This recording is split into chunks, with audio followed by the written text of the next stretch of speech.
Oi, pessoal, bom dia para vocês. São 7 horas em ponto. Hoje é dia 24 de março de 2025.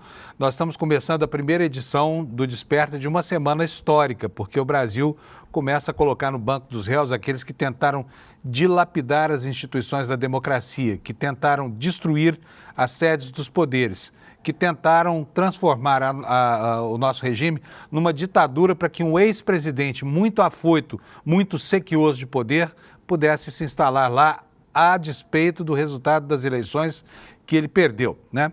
E enquanto isso tudo acontece, né, a perspectiva do início dos julgamentos, o mundo inteiro se agita diante da figura patética do deputado Eduardo Bolsonaro, querendo pintar aí fora um personagem que não existe na história do Brasil, que é inteiramente falso, né, que está baseado apenas na interpretação estranha que essa gente faz do mundo da política e da institucionalidade, né? E você pode reparar aí que é uma situação tão curiosa. Por quê? Porque os bordões são bordões à esquerda, eles se apropriaram do discurso da esquerda e passaram a repetir isso por aí como se fosse uma vantagem. E estão sensibilizando lá os mesmos de sempre lá nos Estados Unidos, porque a direita americana, afinal de contas, mal conhece, mal sabe onde fica. Vou contar até uma piada aqui para vocês. Um brasileiro chegou nos Estados Unidos e foi confrontado por um americano que estranhou o seu jeito estranho de falar inglês e perguntou, mas de onde você é?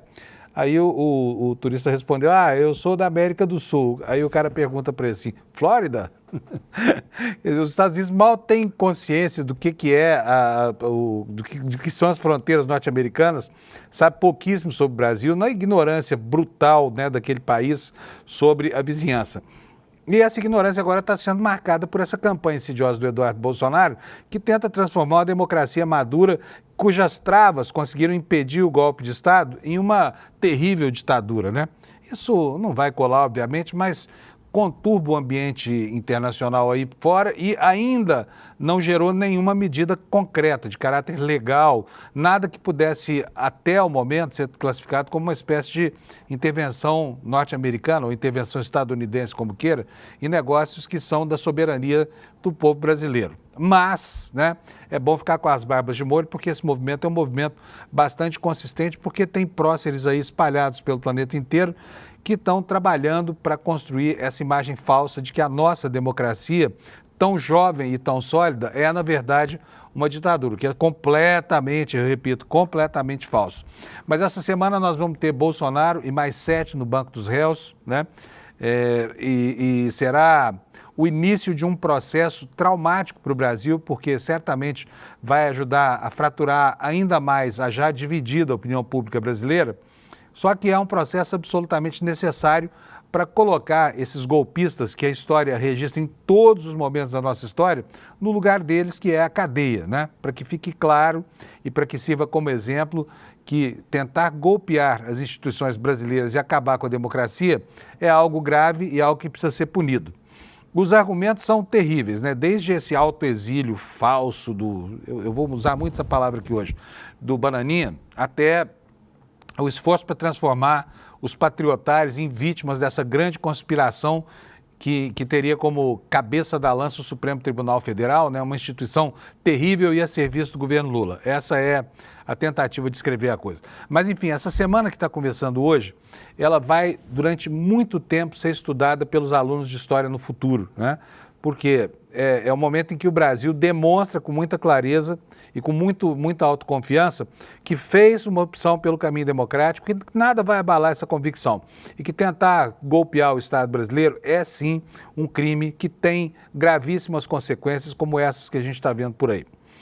Gente, vamos lá então, tem muitas outras coisas além do julgamento, mas nós, a partir de hoje aqui no ICL, vamos focar nessa decisão da primeira turma de amanhã, que vai julgar a admissibilidade da denúncia feita pela Procuradoria-Geral da República contra Bolsonaro e mais 7 golpistas, principalmente da alta hierarquia militar, que conspiraram para transformar o Brasil, como eu falei, nessa ditadura bolsonarista, né?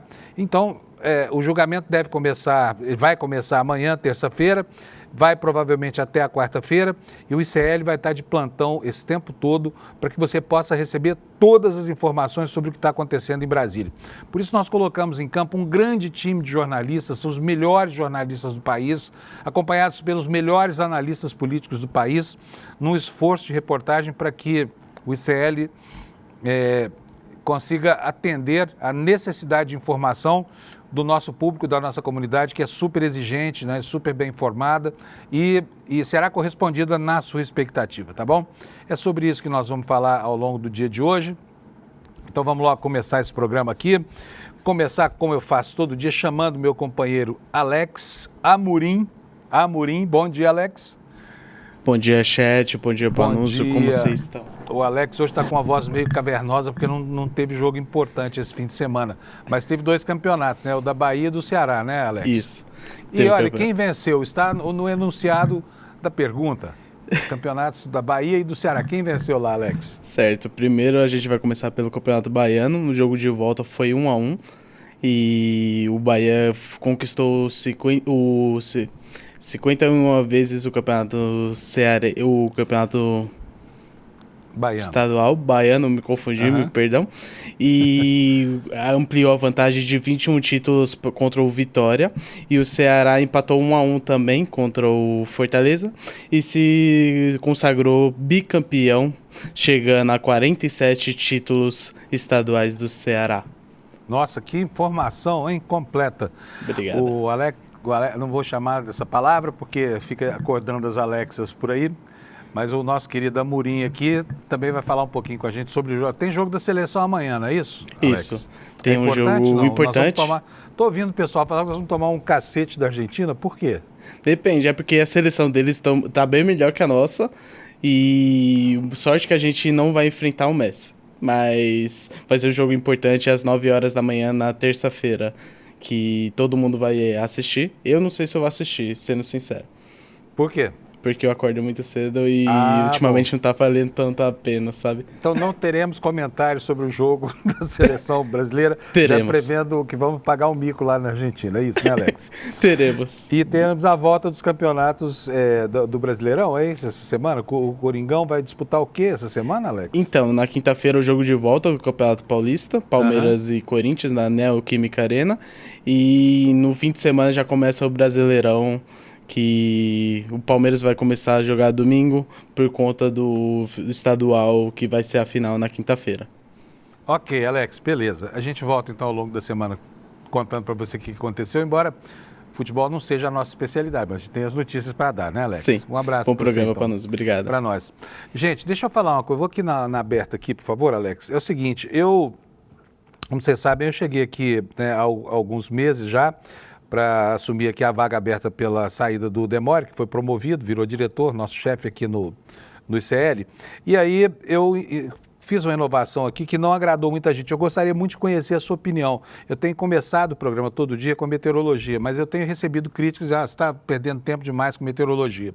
Então, queria muito, esse feedback é importantíssimo, porque da crítica construtiva é que nasce a nossa visão aqui da melhor forma de fazer esse jornalismo. E se você quiser enviar sugestões, fazer reclamações, só não vale chutar a canela, né? Só não vale xingar, mas se quiser xingar também, pode xingar que eu respondo na mesma moeda, tá? Você pode fazer contato comigo pelo direct do Instagram. A minha arroba é Panun, P-A-N-N-U-N. São 3 N's, né? Então P-A-N de navio, N-U-N. Panun no Instagram. Se quiser fazer qualquer crítica, e atendendo a essas críticas, hoje eu vou investir um pouco menos na meteorologia, que é a maneira como a gente começa o programa. Só que antes da meteorologia, eu vou chamar aqui os destaques no site do ICL, né? Porque nós temos aqui o nosso website que está super bem estruturado para que você possa ter uma visão panorâmica do noticiário no Brasil e no mundo. E essa página que você está vendo é a página do ICL, você acessa em iclnoticias.com.br, tá? Vamos então aos destaques. Olha aqui, olha. A matéria principal abre esse esforço que o ICL está fazendo de apuração e de reportagem e análise sobre o julgamento, né? Saiba como será o julgamento do Bolsonaro e outros acusados de tentativa de golpe. Esse é o assunto da edição de hoje. Nós vamos falar bastante sobre isso. No segundo destaque, nós temos aqui o professor Renato Giannini Ribeiro, né? parte do nosso conselho aqui no ICL, alertando para o fato, né, de que essa política de perseguição a cientistas lá nos Estados Unidos é, na verdade, um tiro no pé. Eu daqui a pouco vou ler essa matéria para que a gente possa acompanhar o raciocínio do brilhante Renato Janine Ribeiro. Aqui no Brasil nós temos, olha, o ex-comandante da FAB enfrentando questionamentos éticos, né? A gente sabe do papel que ele teve ao construir uma barreira institucional contra o golpe tramado por Bolsonaro. Mas agora começam os questionamentos. Por quê? Porque ele contratou uma empresa na qual, na condição de chefe da aeronáutica, na qual depois iria trabalhar, né? A Airbus. E isso está dando agora uma confusão, tem uma cobrança ética sobre ele. Aqui é um dos nossos destaques no site do ICL. O próximo destaque é: promotoria entra com ação para que Tarcísio recomponha o quadro de professores em São Paulo. Já vou antecipar para vocês que a promotoria está entendendo que o Tarcísio está burlando a contratação em concursos públicos e passou a preencher o quadro de profissionais da educação com profissionais contratados de maneira temporária, né? E isso tudo está dando uma confusão, está nos destaques aqui do nosso ICL. E continuando aqui, nós temos uma notícia boa, que sabe o alecrim, aquele tempero que você usa nas carnes e tudo mais, que dá aquele cheiro delicioso para a comida? Pois é, uma das soluções para o Alzheimer, para mitigar o Alzheimer, pode estar justamente nessa plantinha. Na semana passada nós conhecemos aqui um trabalho acadêmico que apontou que tem um ácido no alecrim que pode ser restaurador para quem tem Alzheimer, né? Eu mesmo, com minha família inteira matizada por essa doença, né, todas as gerações ascendentes, todas as gerações que estão sobre mim, foram acometidos pelo Alzheimer, especialmente as mulheres, né, o que é curioso. E está aqui a manchete: olha, Alzheimer, um composto encontrado no alecrim, pode ajudar no combate à doença. Como essa é uma preocupação de todo mundo que está na minha faixa etária para diante, eu vou ler aqui um trechinho para vocês. Estudo mostra que um derivado do ácido carnósico, olha o nome só, ácido carnósico, encontrado no alecrim, melhora a memória e reduz inflamações cerebrais. Será que a nossa cura está num tempero? Hein? A cura ou a prevenção, né, do Alzheimer vamos encontrar numa erva aromática tão famosa na culinária do mundo inteiro? Daqui a pouco eu detalho isto para vocês, tá bom? Voltando aqui para a página dos destaques do ICL, os bolsonaristas estão irritados com o Tarcísio porque o governador andou elogiando a urna eletrônica e a justiça eleitoral. Não pode, né? Afinal de contas, eles são inimigos das urnas porque não conseguem os votos necessários e passam a tripudiar todo o sistema, né? E mais o último detalhe na capa do nosso site é este que você vai ver aí na tela, que o Alex vai mostrar para vocês. Escolas querem abolir pagamento a professores por provas aplicadas a alunos com deficiências. Bom, visto isso, vamos passar então para a nossa meteorologia. Eu vou abrir aqui o site do Instituto Nacional de Meteorologia e, como eu prometi para vocês hoje, a partir de hoje eu vou gastar um pouquinho menos de tempo aqui, deixando mais tempo para o noticiário político, né? Primeiro vou mostrar para vocês aqui, olha, o mapa do Brasil, composto aí por uma grande zona amarela que só exclui parte dos estados do Nordeste e o norte de Minas Gerais, né, a parte costeira. Toda essa região em amarelo aí vai ter chuvarada hoje, tá bom? Então, se acautele, está aqui, olha, apenas este aviso de problema meteorológico hoje pelo INMET, dizendo que vai ter chuvas intensas aqui, ventos, e isso pode trazer o risco de queda de galhos, de deslizamentos, e pedindo para as pessoas ficarem atentas, tá? Agora, com relação à previsão do tempo propriamente dita, vamos ver como é que vão ficar hoje as capitais, começando pelo sul. Porto Alegre, máxima de 32, Florianópolis, máxima de 32, Curitiba, 29, São Paulo, fresquinho, né? Muitas nuvens com possibilidade de chuvarada, 27 graus, Rio de Janeiro, 32 de máxima, muitas nuvens, Vitória, 31 graus também, muitas nuvens, Belo Horizonte vai ter 29 graus de máxima, Goiânia, 29 também, Brasília também 29 graus, Campo Grande terá 35 graus, Cuiabá, 32, e aqui daqui para cima as capitais do norte do Brasil, todas elas com previsões de temperatura acima dos 30 graus, mas não será, né, graças à chegada do outono, um dia de extremo calor, tá? Bom, gente, vamos voltar então ao site do ICL, porque a notícia da semana é o julgamento de Bolsonaro et caterva, da turma que tentou se instrumentalizar dos pobres coitados, dos patriotários, né? Colocou aquela gente em Brasília para tentar consumar um golpe que o Bolsonaro, como presidente da República, não conseguiu por falta de apoio militar, visto que ele não teve o apoio da Aeronáutica nem do Exército. E agora, essa semana, a partir de amanhã, ele vai para o Banco dos Réus e o ICL está antecipando aqui no nosso site como será o julgamento do Bolsonaro e demais acusados. Eu vou ler para vocês aqui um trechinho para que vocês possam ter uma ideia geral de como é que vai ser. Começa na terça, na primeira turma, o julgamento que vai decidir se Bolsonaro e apoiadores se tornarão réus. Importante, ninguém vai condenar o Bolsonaro agora. É só a admissibilidade da denúncia feita pela Procuradoria-Geral da República. Serão 2 sessões na terça-feira, amanhã, uma pela manhã e outra à tarde, uma terceira na manhã da quarta-feira. O objetivo é acelerar o trâmite do caso para que a decisão final seja anunciada até setembro desse ano. E você já sabe que é importante que esse julgamento termine este ano, porque ano que vem é ano eleitoral e a tradição do Supremo Tribunal Federal é não permitir que elementos estranhos ao ambiente eleitoral possam atuar em ano eleitoral para formar opinião de eleitores, né? O órgão dividiu os investigados em 5 grupos de atuação. A PGR apresentou no dia 18 de fevereiro passado denúncia contra 34 pessoas. Mas esse primeiro julgamento envolve apenas os acusados daquilo que a PGR chama de núcleo crucial desse esquema. As denúncias que serão julgadas, que terão admissibilidade julgada, são contra Jair Bolsonaro, chefe da quadrilha, Alexandre Ramagem, né, ex-diretor da ABIN, responsável pela ABIN paralela, Almir Garnier Santos, o ex-comandante da Marinha, aquele que aderiu de maneira desbragada ao golpe proposto pelo Bolsonaro, Anderson Gustavo Torres, o famoso Anderson Torres, ex-ministro da Justiça, virou secretário de Segurança para facilitar as coisas e mobilizar a Polícia do Distrito Federal para ter a atuação que a gente viu, né, marcadamente golpista no dia 8. Quem mais? O general Augusto Heleno, ex-ministro do Gabinete de Segurança Institucional, é aquele que disse que ladrão não sobe a rampa, né? E ele foi também chefe de ninguém menos que Mauro Cid, né? Pelo menos na hierarquia do Palácio do Planalto era assim.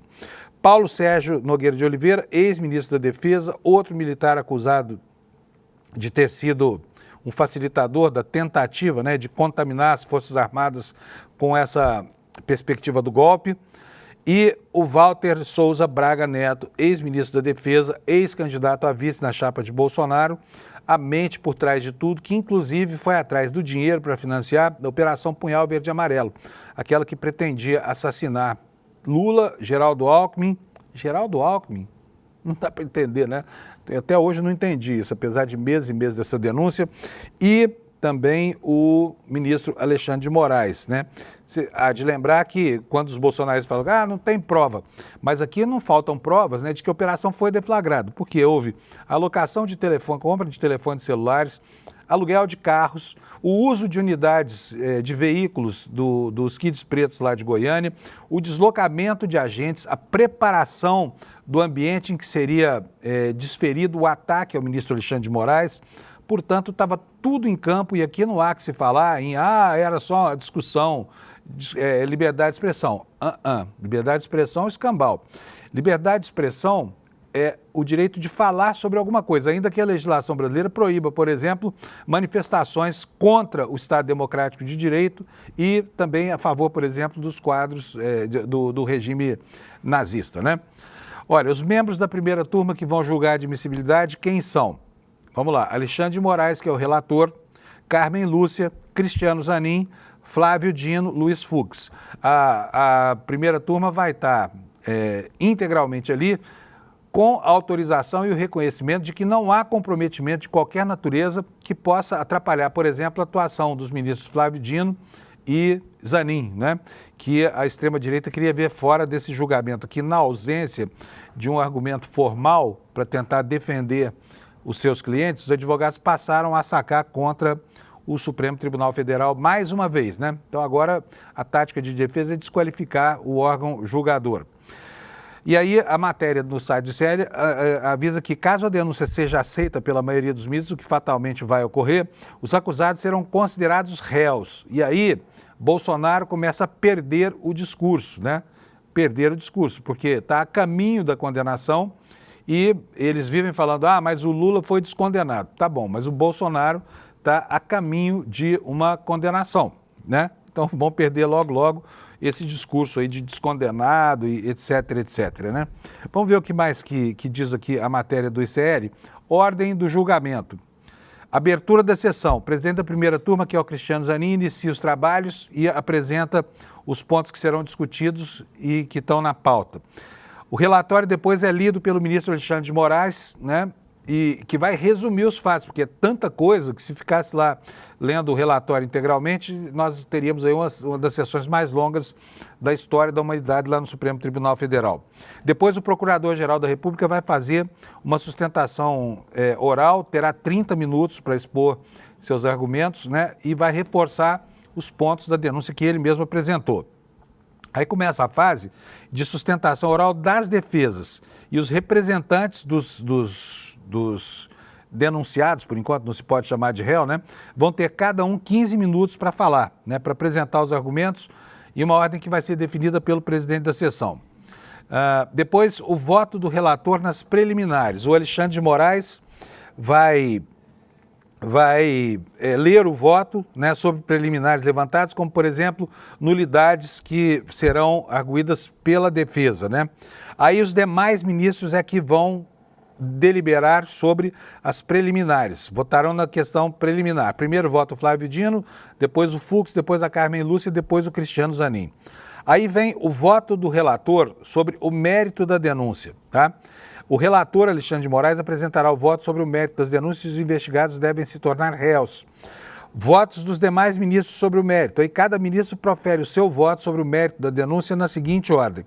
Flávio Dino primeiro, porque ele é o caçula do Supremo, depois o Luiz Fux, depois a ministra Carmen Lúcia e depois o ministro Zanin, que preside a primeira turma. E aí acontece a decisão ao final dos trabalhos, espera-se que isso aconteça no finalzinho da manhã ou no começo da tarde, na próxima quarta-feira. E aí vem a pergunta que está muito bem expressa, que você está vendo aqui na manchete do nosso site, e se Bolsonaro e demais acusados se tornarem réus?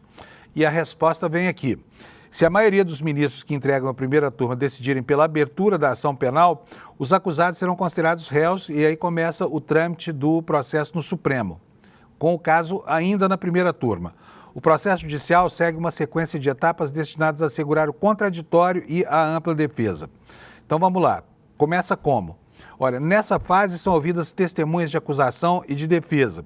Há um esclarecimento de peritos, né, em caso de perícia, se houver necessidade. Depois é aberto o prazo para as alegações finais. É o momento em que as defesas podem contestar as provas apresentadas pela Procuradoria-Geral da República. E depois das alegações finais, o Supremo agenda uma data para o julgamento dos acusados, na qual serão decididos os que serão condenados e os que não serão condenados. E aqui nós esperamos uma decisão unânime, né, da primeira turma, porque lá não está nenhum dos ministros considerados bolsonaristas do plenário do Supremo. Se bem que é preciso ressaltar que o Cássio Cunha Lima tem sido visto pela direita como um dissidente, né? Já está sendo apresentado aí como traíra, como traidor da causa, porque só o André Mendonça, que como o Flávio Dino foi ministro também, só que do outro lado, defendendo Bolsonaro, esse foi o único voto discordante em relação à participação dos demais ministros, né, que estavam aí sob a suspeita da extrema-direita, mas, enfim, o julgamento que garantiu que eles vão poder participar. Só o André Mendonça, participar da sessão de julgamento da primeira turma. Só o André Mendonça que ficou nessa posição recalcitrante. Então, esse será o ritmo, né? E eu repito para vocês que nós aqui do ICL vamos estar de plantão lá em Brasília para poder informar você de tudo que estiver acontecendo com todo o nosso time em campo, tá bom? Vamos passar para outros assuntos aqui do julgamento, depois eu volto para o nosso site, tá? Nós temos aqui uma notícia do Lauro Jardim, dando conta do óbvio aqui. O Lauro Jardim é muito bom, mas de vez em quando fica sem assunto e fica repetindo aqui coisas que são, né, velhos conhecidos enfim, da opinião pública brasileira. O julgamento do Supremo, que decidirá se Bolsonaro e mais 7 viram réu, só deve terminar na quarta-feira. Está dizendo aqui o principal colunista do jornal O Globo. O que ele está dizendo? A primeira turma não vai conseguir concluir amanhã, se torna Bolsonaro, Braga Neto e mais 6 acusados, né, de tentar um golpe de Estado em 22, 23. A sessão está marcada para começar na manhã da terça, mas tanto entre advogados da defesa quanto entre ministros que compõem a turma, existe um consenso de que somente na quarta-feira o julgamento será finalizado. E o Alexandre de Moraes abre os trabalhos lendo o relatório que preparou, como nós já dissemos aqui, não precisamos detalhar de novo nada sobre o ritual, né? Vamos continuando aqui com esta matéria da matéria da Letícia Casado, que você vai ver na sua tela aí, falando sobre algumas inconfidências do Gonê, pessoas muito próximas dele, né? Gonê considera imprevisível o resultado desse julgamento. Vamos saber por quê? O Procurador-Geral da República tem dito a pessoas próximas que o julgamento de Jair Bolsonaro vai ser imprevisível. O Supremo começa a decidir amanhã se o ex-presidente vira ou não réu. A expectativa em Brasília é de que a denúncia seja aceita e ele passe a responder a uma ação penal. Mas, segundo interlocutores do PGR, Gonê tem listado 2 razões importantes para justificar que não é possível cravar o que vai acontecer durante o processo. O entendimento de Gonê é que, apesar de a denúncia ter sido fatiada em 5 acusações, o conjunto do processo é muito complexo e só a denúncia contra Bolsonaro conta com outros 7 acusados. Todos negam as acusações e querem o arquivamento da denúncia. A segunda razão apontada por Gonê é que os acusados contrataram bons defensores, em especial o próprio Bolsonaro e o general Braga Neto. É verdade, né? O Bolsonaro desistiu faz muito tempo do Vacef, né? Aquele estranhíssimo advogado, e também daquele que se autoimola sempre perante a imprensa, porque é uma mistura de advogado e assessor de imprensa, que é o Fábio Weingarten, né? Mas o Bolsonaro largou esses advogados e resolveu contratar gente profissional, não é verdade? E diz aqui o UOL que ambos têm, os advogados atuais, né? Ambos têm larga experiência no direito penal, tiveram clientes de peso na Operação Lava Jato. Está falando aqui dos advogados Celso Vilardi, que defende o Bolsonaro, e também do Juca, né, que é o José Luiz de Oliveira Lima, né, que o general Braga Neto contratou como advogado dele. São bons advogados, testados, tem tudo para conseguir fazer valer o pressuposto do direito de defesa dos seus clientes, né? E isso tem que ficar muito claramente expresso por causa dessa campanha mundial contra o Supremo Tribunal Federal, querendo transformar o Brasil numa ditadura. Aliás, esse é o próximo assunto da gente aqui no Desperta. Olha, está na capa de todos os jornais hoje, praticamente, do Brasil, a informação sobre a confusão toda que o Eduardo Bananinha está provocando lá nos Estados Unidos, né, manchando a imagem do país. Não se sabe em benefício de quê, porque é muito pouco provável que ele consiga mobilizar a extrema-direita americana para um movimento de intervenção concreto aqui sobre um assunto que é da natureza da autodeterminação e da soberania do povo brasileiro. Então, ações que são gravíssimas, que já valeram ao Bananinha, mais um título para a sua coleção incrível de adjetivos, né? O de lesa pátria, justamente por estar conspirando lá fora contra o Brasil.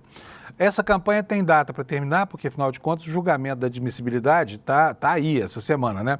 E aí começa todo o processo em que Bolsonaro, já na condição de réu, vai enfrentar as provas que produziu, né, e as provas que foi possível a Procuradoria-Geral da República amealhar para consolidar um processo que descreve, como nunca na história da humanidade, talvez, a engenharia por trás de um processo de golpe de Estado. Mas, enfim, como eles não têm nenhum argumento processual, nenhum argumento jurídico para tentar livrar o Bolsonaro e esses fascistas brasileiros que o apoiavam nessa empreitada golpista, então o que eles fazem? Eles tentam uma saída política, né, com essa mobilização de forças lá fora. Só que isso começa a pegar mal aqui dentro do Brasil também. Sabe por quê? Porque, gente, é uma pantomima, fala sério. É uma história tão tosca, né, de mal feita. É um drama, assim, de uma incrível hipocrisia, porque a pessoa que move essa campanha lá fora sequer é objeto de perseguição por parte do Poder Judiciário. O pai dele é. Mas ele, Eduardo Bolsonaro, que se diz perseguido, diz que foi obrigado a deixar o país, essa coisa toda, esse não tem nada contra ele. Não, o passaporte dele está liberado. Antes mesmo de ele anunciar que iria se pirulitar para os Estados Unidos, o Paulo Gonet já havia liberado o passaporte. Ele é que não sabia, né? E na última hora muita gente até tentou fazer com que ele desistisse dessa ideia maluca, mas ele foi para lá, provavelmente para encetar essa campanha, né? Essa campanha terrível contra o Brasil, e aqui já é a minha opinião, para preparar o terreno para a chegada de Bolsonaro, que é um homem cujo caráter cabe no bolso de uma pulga e não tem a hombridade necessária, e não tem a hombridade que o tornaria digno do sacrifício de suportar, né, as dores de uma prisão, ainda mais de uma prisão prolongada, né, que promete ser a do Jair Bolsonaro, que, a rigor, se entrar pelas celas da Papuda, pelo portão da Papuda, vai sair de lá com 90 e tantos anos de idade, que é o que a gente espera realmente que aconteça. Daí a acontecer vai uma grande diferença. É óbvio que tudo diz que o judiciário vai cumprir o seu papel.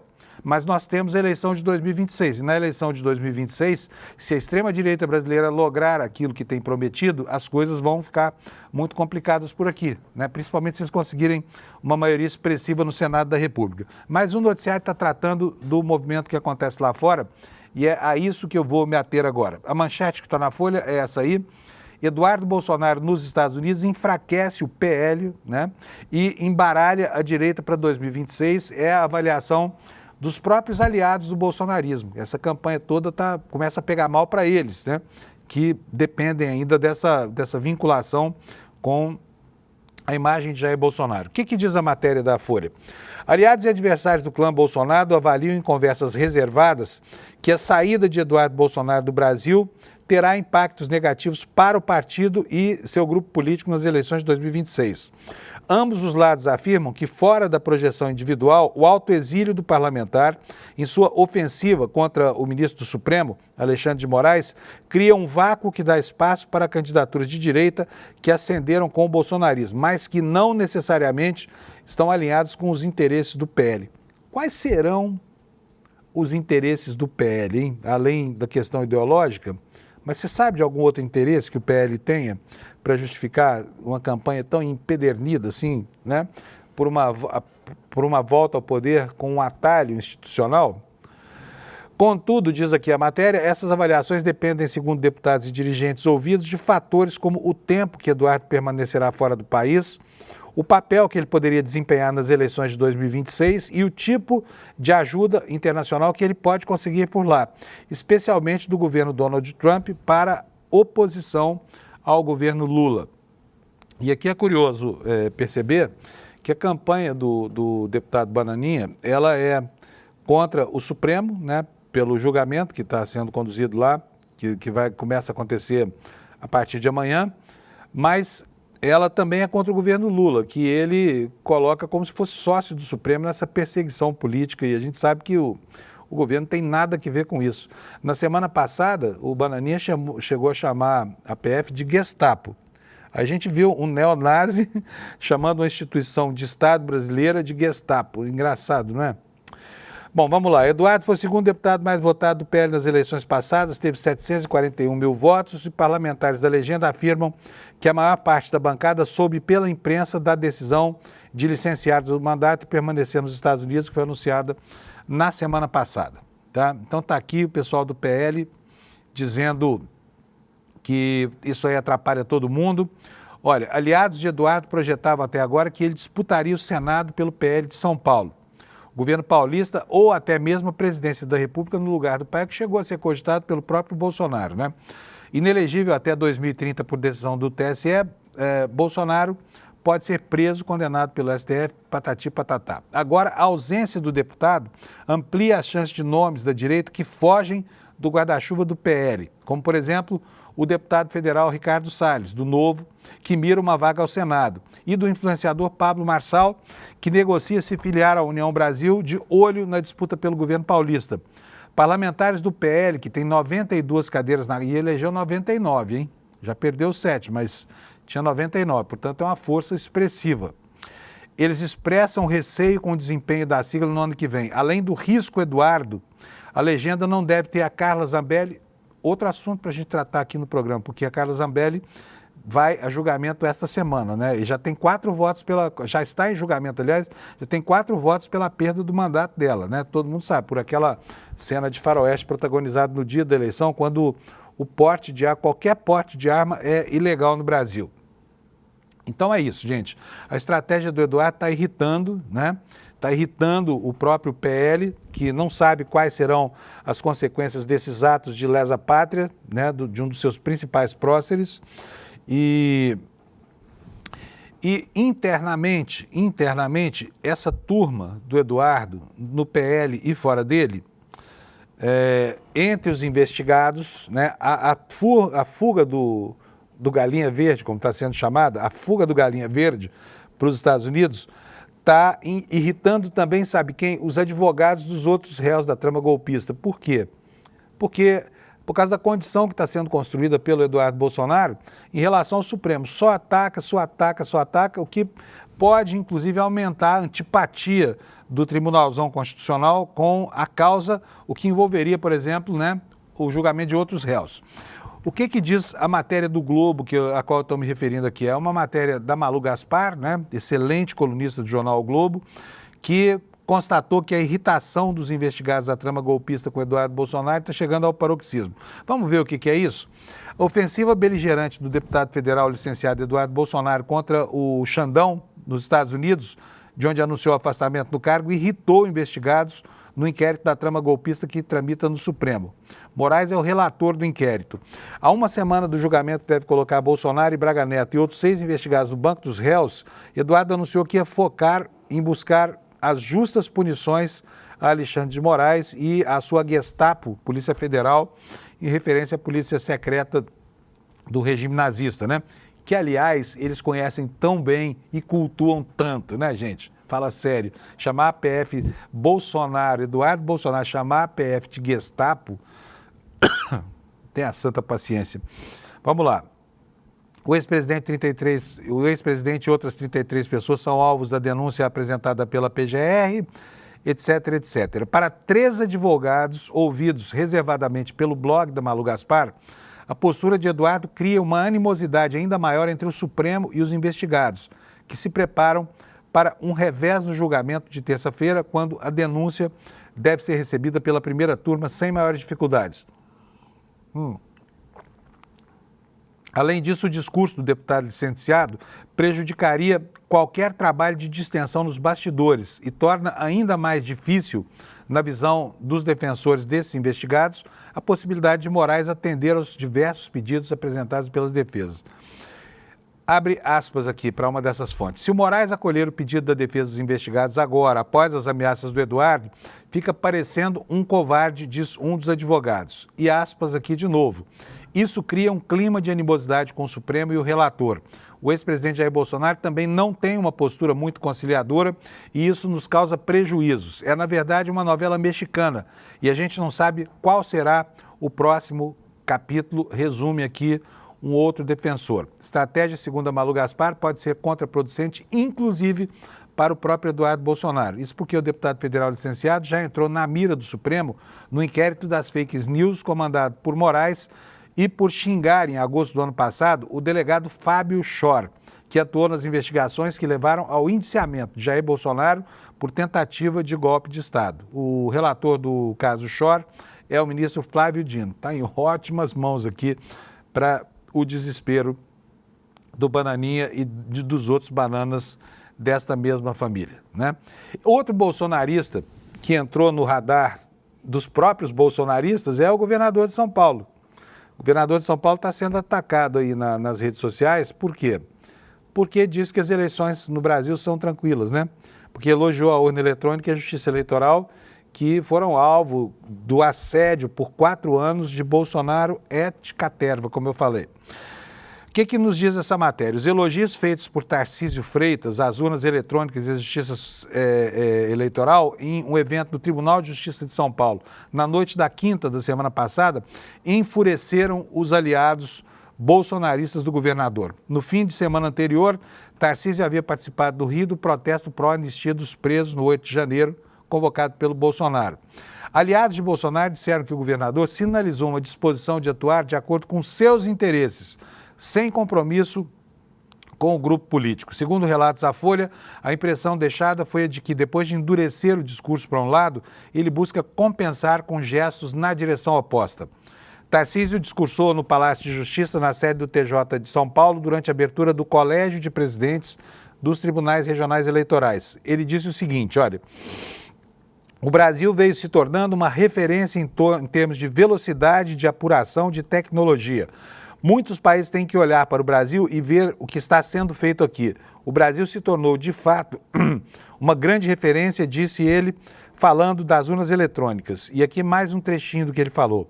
A gente tem que fazer agradecimento à Justiça Eleitoral por todo esse trabalho, por todo esse empenho como garantidora da democracia brasileira, foi o que disse o governador de São Paulo, né? Para o integrante da base bolsonarista na Assembleia Legislativa, o governador tocou em um tema sensível ao bolsonarismo, porque o bolsonarismo não gosta de voto, não gosta de urna eletrônica, né? E tem uma antipatia por democracia. Então, o governador do estado de São Paulo, que é um bolsonarista dos mais bem entrosados com o bolsonarismo, acabou entrando no radar porque falou bem da Justiça Eleitoral. Agora, vocês imaginam, né, que qualidade de democratas são esses, né? Que xingam alguém do seu próprio grupo político só porque fala o óbvio, né? Que na democracia a qualidade do processo eleitoral é boa, senão ela não se sustenta, né? E que reconhece que o Brasil tem um sistema que o mundo inteiro elogia. Falou nada demais. No intertítulo da matéria, Bolsonaristas e as mentiras eleitorais. Aqui o site do ICL afirma que o ex-presidente perdeu o direito de disputar eleições até 2030, condenado por abuso do poder político e econômico, uso indevido de meios de comunicação, porque difundiu mentiras sobre o processo eleitoral em uma reunião com os embaixadores, que ele mandou televisionar e transmitir pela EBC, que é a emissora oficial brasileira, né? Tarcísio nega publicamente que tentará disputar a presidência da República, mas ninguém acredita nele, é preciso dizer, né? Segundo deputados, ao dedicar parte do discurso a elogiar Bolsonaro, o governador, isso lá no Rio de Janeiro, né? No comício, aquele que micou lá dos 18 mil, Tarcísio havia ganhado pontos entre bolsonaristas com um discurso repleto de frases de efeito, de críticas à carestia, aos preços das comidas, né? Que atribuiu a irresponsabilidade fiscal do governo Lula e referências a escândalos de corrupção da gestão petista. Segundo deputados, ao dedicar parte do discurso a elogiar Bolsonaro, o governador, então, reforçou seu alinhamento. E agora causou decepção, como a gente vê nesse outro intertítulo aí, entrou no radar dos bolsos. Mas eles não têm outro candidato, né? Com o mesmo, digamos, o mesmo approach do governador de São Paulo, que vai se tornando aos poucos uma personalidade nacional, né? E vão ficar na dependência dele, porque a seguir o script da democracia brasileira, Bolsonaro está inelegível por conta dessas ações na Justiça Eleitoral e ficará inelegível mais ainda por conta da sua condenação criminal nesse processo do golpe de Estado, né? Nas redes sociais, todo esse ambiente de julgamento, da denúncia, enfim, acaba gerando um grande histrionismo, né? E na semana passada, um levantamento que foi feito pela Pelver e está sendo divulgado pela Folha de São Paulo apontou que o protagonismo foi inteiro de quem? Eduardo, Débora Zambelli e a Débora. A Débora é aquela moça que diz, eu só pintei de batom a estátua do Subatom. Estava lá, pendurada na estátua lá em cima, né? Então, o que diz essa matéria aqui? Eduardo Bolsonaro, Zambelli e Débora pautam redes e dificultam a vida de Haddad. A última semana foi marcada por 4 eventos que dominaram a discussão. Na terça, o governo apresentou a proposta de orçamento, né? E da isenção do imposto de renda para quem ganha até 5 mil. No mesmo dia, o Bananinha anunciou que não iria retornar ao Brasil, tiraria uma licença do mandato. O anúncio do Eduardo Bolsonaro tomou conta das redes. O movimento de apoio a ele foi orquestrado pela direita para colocá-lo como perseguido político, tá? Como herói. Quando, obviamente, todo mundo enxerga isso, até eles sabem, né? Que isso foi o gesto de um covarde, não de um herói. Mas, enfim, tentaram pintá-lo lá com propósitos heróicos, né? Tal, diz aqui a matéria, como enfrentamento às injustiças que estariam sendo cometidas por Alexandre Moraes e pelo Supremo Tribunal Federal. Então, esses assuntos mobilizaram as redes e deram o tom das discussões da semana. Ocorre que no bojo desse clima, né, essa turma da extrema-direita fustiga e massacra gente que não tem nada a ver com isso. Sabe aquela história, matem o mensageiro? É exatamente o que estão propondo esses bolsonaristas, né, que elegeram como alvo 2 jornalistas da Folha de São Paulo, a quem responsabilizam pelas denúncias, a quem responsabilizam falsamente pelas denúncias que culminaram na prisão e na condenação de alguns patriotários que foram badernar o coreto lá em Brasília, né? Mostra pra gente, Alex, a manchete, por favor. Olha, jornalistas da Folha sofrem ataques e ameaças nas redes por cobertura do 8 de janeiro. Jornalistas da Folha sofrem ataques em massa nas redes sociais desde a última sexta-feira, em razão da cobertura dos atos golpistas de 8 de janeiro de 2023 em Brasília. Diversas contas em diferentes plataformas passaram a ameaçar, perseguir e procurar informações pessoais de profissionais que fizeram reportagens sobre os presos após o ataque depois do 8 de janeiro. O caso foi registrado em um boletim de ocorrência, o departamento jurídico da Folha acompanha o caso. Aqui, olha, nessa foto, gente, fica muito bem expressa aqui, ó. Essa moça, Débora, que está sendo condenada, diz que é uma santa, né? Tá aqui, olha, bem no alto da estátua, tá vendo só, ó, pichando ela aqui, ó. Essa aqui, a moça que eles tanto falam, que, não participou de nada. Outra coisa que eu quero já colocar para vocês é que é falsa a informação de que ela foi processada porque usou um bastão para pintar a estátua. Ela estava lá conspirando a favor de um golpe de Estado. Essa é a acusação contra essa senhora. Os ataques começaram em uma conta do antigo X, do antigo Twitter, o X, né? Essa conta fez postagens em texto e vídeo insinuando que as jornalistas Gabriela Biló e Thaisa Oliveira foram as responsáveis pela prisão da mulher que pichou a estátua à Justiça, com críticas aos ministros do Supremo. O texto publicado nas redes sociais insinua, sem nenhuma prova, que dados sobre a autora da pichação haviam sido entregues pelas jornalistas ao Supremo, o que jamais aconteceu. Desde quando é papel de jornalista ficar fazendo, às vezes, de X9, né? Não é assim que as coisas acontecem. Os jornalistas apuram e publicam. E você quer alguma coisa mais inquestionável do que esta foto aqui, olha? Tá aí a dona Débora. Tá vendo só, ó? Bem visível aqui. Estava fazendo o quê no meio dessa quantidade de bandidos e delinquentes que foram a Brasília para destruir tudo? E ela, inclusive, está destruindo também. O fato de ter usado um batom e não, sei lá, uma picareta para cravar a sua mensagem lá na Estátua da Justiça, não melhora em nada a situação dela. Mas vamos lá. Acabaram transformando essa senhora em mártir, né? E como é que estão fazendo isso, né? Olha só, a responsável por aquele ato, Débora dos Santos Rodrigues, acabou presa. O caso passou a ser tratado de maneira simbólica por aliados do Bolsonaro e críticos do Supremo. Ainda na última sexta-feira, um comentarista da Revista Oeste, atenção, esse aqui é o folhetim dos neonazistas brasileiros, né? A Revista Oeste, um comentarista de lá, repetiu os mesmos ataques inverídicos que circulavam nas redes contra as jornalistas. Publicações nas redes sociais expuseram nomes e fotos das repórteres, ultrapassando centenas de milhares de visualizações. Nos comentários e em mensagens privadas, os usuários enviaram às jornalistas xingamentos, estímulos a linchamentos públicos e ao escrutínio de informações pessoais. Parte das mensagens continha até ameaças de morte. Os ataques também tiveram como alvo parentes da jornalista. Gente, fala sério, isso aqui é uma sacanagem, é de uma vileza, sabe? É de uma baixeza, é de um mau caratismo típico dessa gente, sabe? Porque é impensável que pessoas que são profissionais, que estão ali cumprindo o seu mistério, que estão ali atuando profissionalmente, sejam colocados no alvo da sanha desse grupo de malucos, que a gente já viu que é integrado por gente que tem armas, por terroristas, como a gente viu, capazes de se explodir e tentar explodir até um caminhão de gasolina em pleno aeroporto de Brasília. E olha, essa não é uma estratégia nova. Agora, repare bem como os alvos desses covardes bolsonaristas, né? Como os alvos desses borra-botas bolsonaristas são sempre as mulheres. Uma campanha insidiosa que começa lá atrás com a Patrícia Campos Melo, da Folha de São Paulo, que depois se espraia aí, né? Sempre tendo uma mulher como alvo, porque eles não têm coragem de enfrentar um homem, sabe, que pode fazer face no campo da violência física mesmo, as assacações que essa galera faz. Então, fica aqui o nosso protesto, são uns covardes, são uns... Eu não vou falar essa palavra aqui porque não são 9 horas da manhã, não pode falar palavrão aqui no ICL. Põe isso, põe aí o bip aí. Mas é isso mesmo que você pensou. São uns... Cadê o bip? Aí, Alex, beleza. Isso mesmo que você pensou. Né? Sempre atacando mulheres, né? Agora, 2 repórteres da Folha, fica aqui o nosso repúdio e a nossa repulsa a esse tipo de comportamento. Olha, mas essa... Oi, Alex, fale.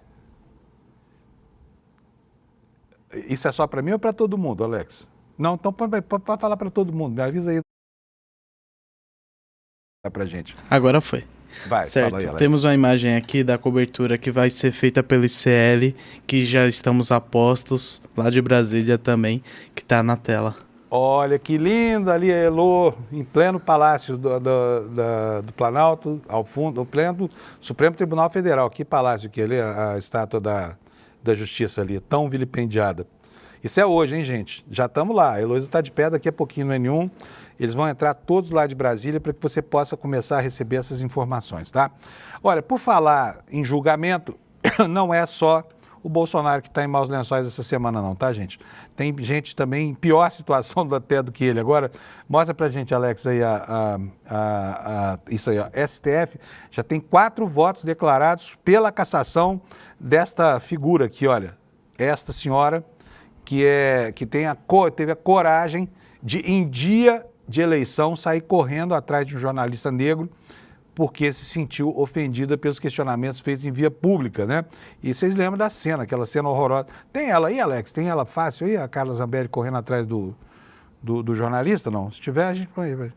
Então é o seguinte, aí essa atitude dessa senhora que tanto conspirou contra o Brasil, contra as instituições democráticas, né?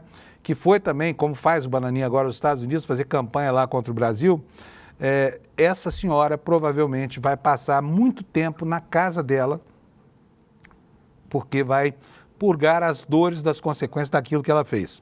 O ministro Flávio Dino, do Supremo Tribunal Federal, votou neste domingo para que a deputada Carla Zambelli perca o seu mandato. Ela é ré em uma ação penal por porte ilegal de arma e constrangimento. Com o posicionamento de Dino, a corte tem 4 votos pela cassação de Zambelli. Além de Dino, votaram pela cassação os ministros Alexandre de Moraes, Carmen Lúcia e Gilmar Mendes, que é o relator da ação. Em seu voto, Mendes defendeu que, após o trânsito em julgado, Zambelli perca o mandato parlamentar, tenha revogado a autorização para porte de arma e cumpra uma pena de 5 anos e 3 meses de reclusão em regime semiaberto. É uma pena que ela só vai dormir na cadeia, né? E já começa, talvez, dormindo em casa mesmo, porque a pena é leve, né? Mas vai ficar aí como exemplo, porque da cassação essa senhora não escapa.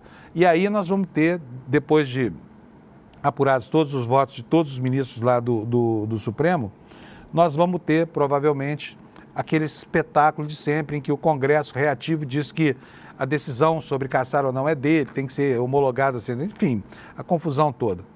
Olha aí a cena da perseguição, ó.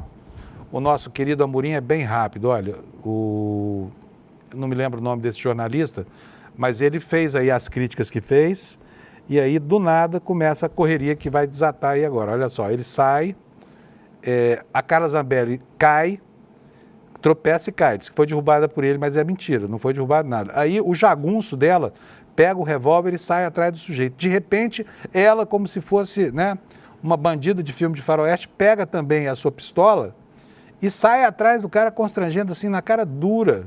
Olha lá, ó, chutes. Essa cena é uma cena emblemática da selvageria desses fascistas bolsonaristas, olha. E ainda um outro animal faz lá uma rasteira para tentar derrubar o jornalista, né?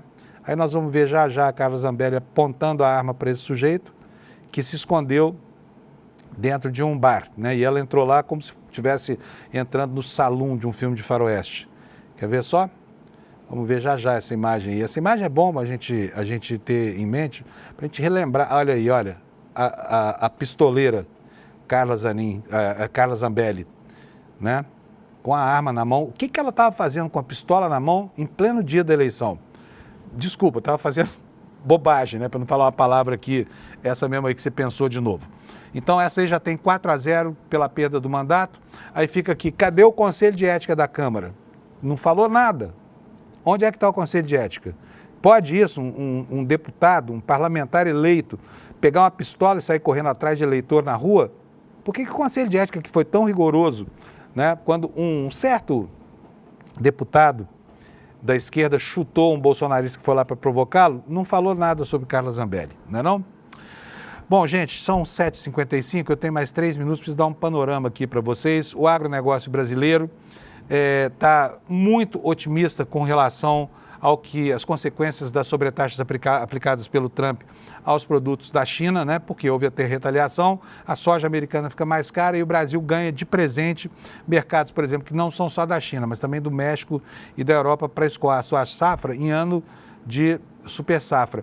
Ocorre que os agricultores brasileiros estão reclamando do preço da saca na soja, né? Diante desse cenário de oferta tão incerta, o preço da soja continua mais ou menos R$ 118 a saca para o Centro-Oeste e o Triângulo Mineiro aqui no Brasil, o que está muito abaixo, por exemplo, das cotações do ano de 2023, né, que foi o ano dourado do agronegócio brasileiro. Vamos avançar um pouquinho mais?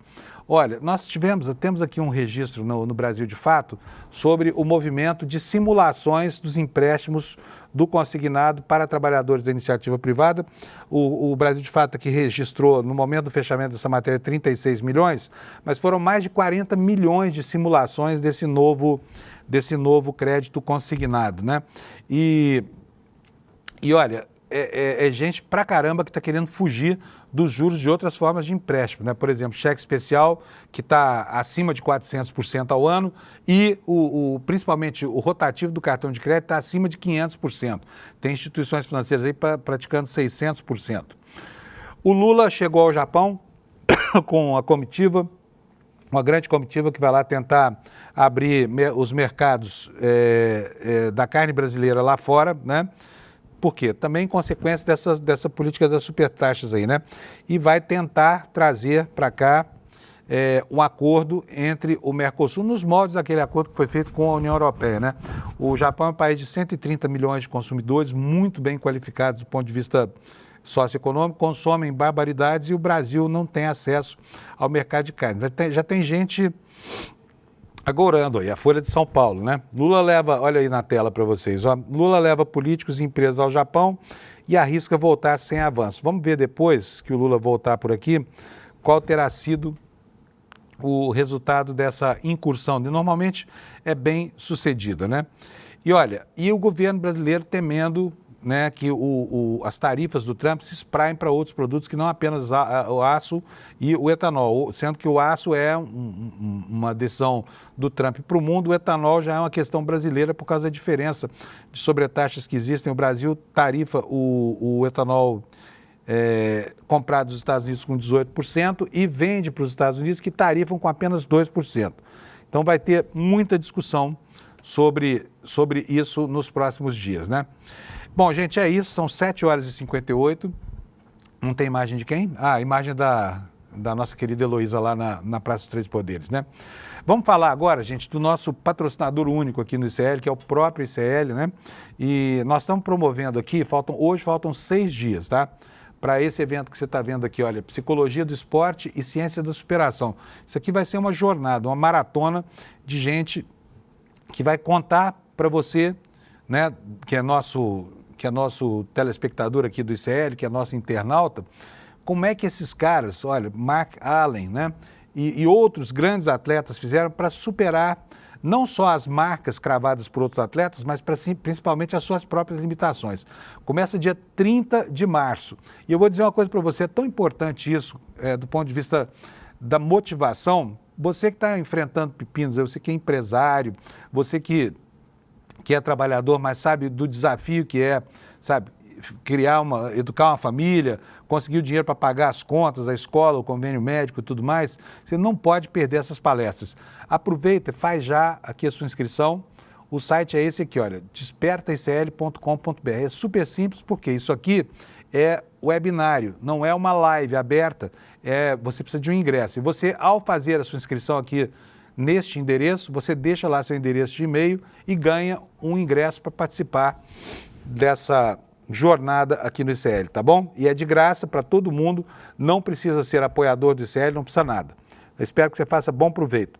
E olha, vem aí o N1, todo o nosso time já em campo, preparando o ambiente da cobertura daquilo que começa amanhã e entra para a história. O julgamento do Bolsonaro e dos seus asseclas naquilo que é chamado o núcleo essencial, o núcleo de comando do golpe militar, do golpe que o Bolsonaro pretendia implantar, da ditadura que o Bolsonaro pretendia implantar aqui no Brasil, tá bom? Então não perca, o N1 começa já e eu me despeço de vocês e volto às 11 horas com a Débora Maganha no Mercado de Investimentos. Tchau para vocês, obrigado pela audiência.